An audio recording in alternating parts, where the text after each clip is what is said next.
circular around my head.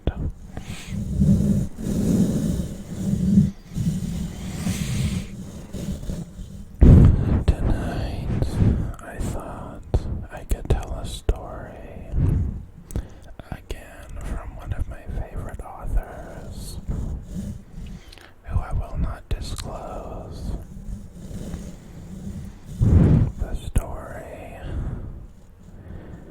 is about a young man who was so lonely that every night he ventured away from his home and went to a nearby restaurant, hoping that he would meet someone. However, every night he went to this restaurant and only got there a few minutes late after it had closed. He would wait outside, and sometimes it would rain. He would remain there for hours and hours. Then, eventually, he would realize that no one was going to meet with him. He wasn't going to meet any new friends. So he would go back home, drink a glass of milk, and go to sleep.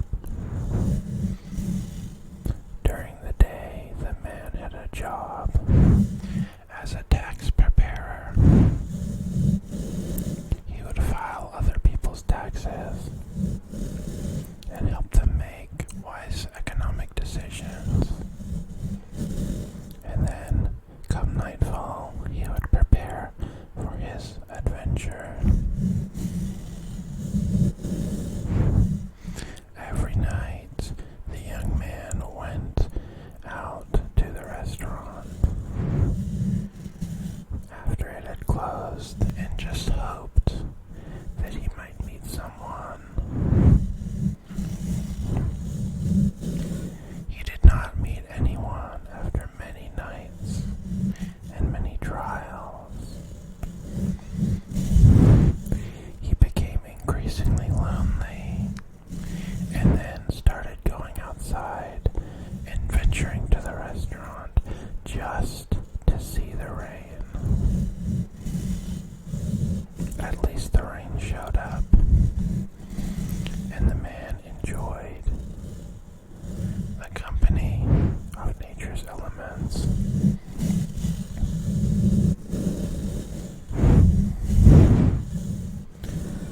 The man deteriorated further when he began losing sleep. He would keep on venturing to his favorite spot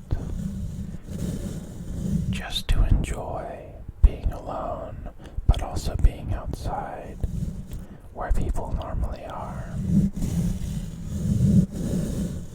He became accustomed to the way the restaurant looked in the pitch black of night, and the silence that accompanied him as he stood alone outside. The man grew lonelier and lonelier, and more tired and more sleep deprived. Eventually, he became so lonely and so tired that he started acting strangely.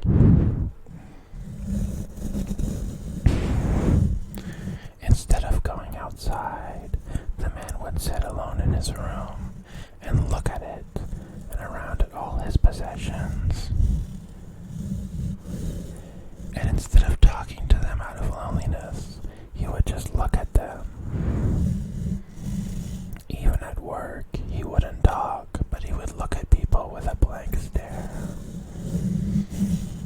When people asked him for his opinion, he would not respond. Instead, he would just look at them.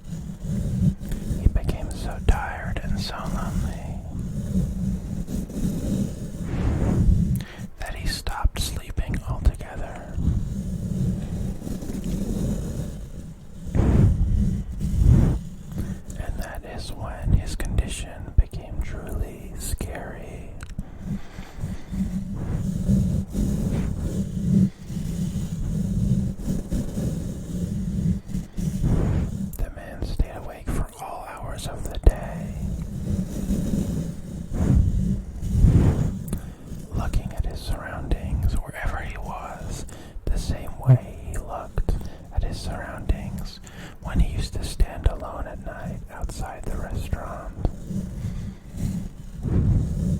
He would look at things, expecting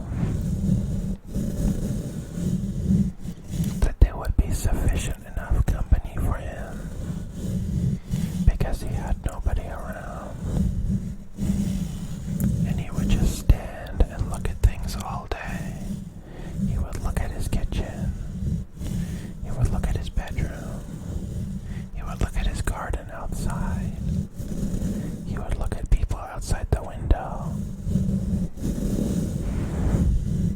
He would look at cars going by and clouds. And he became so quiet and so sleep deprived. The man swallowed himself up and got sucked into a black hole. In this black hole, there was absolutely nothing. It was so dark and damp and cramped that there was no room for the man even to think.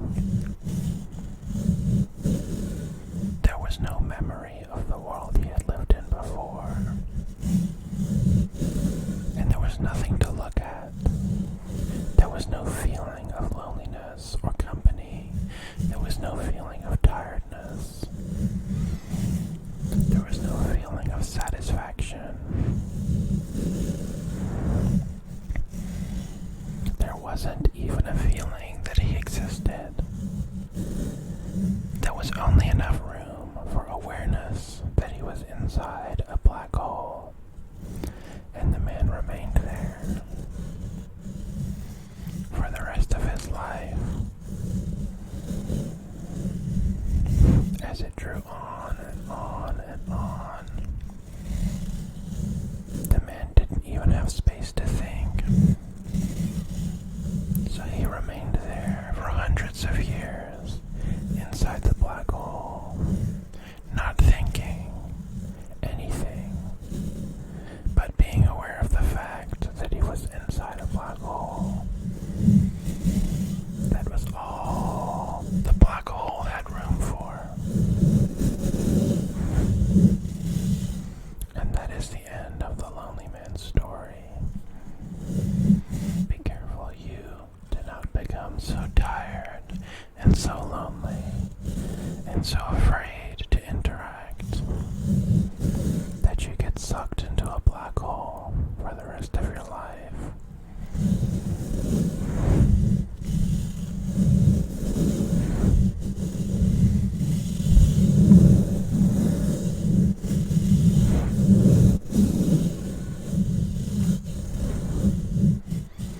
But if you are willing to stay up later than usual, you might just understand a little bit more about how black holes work and how darkness and silence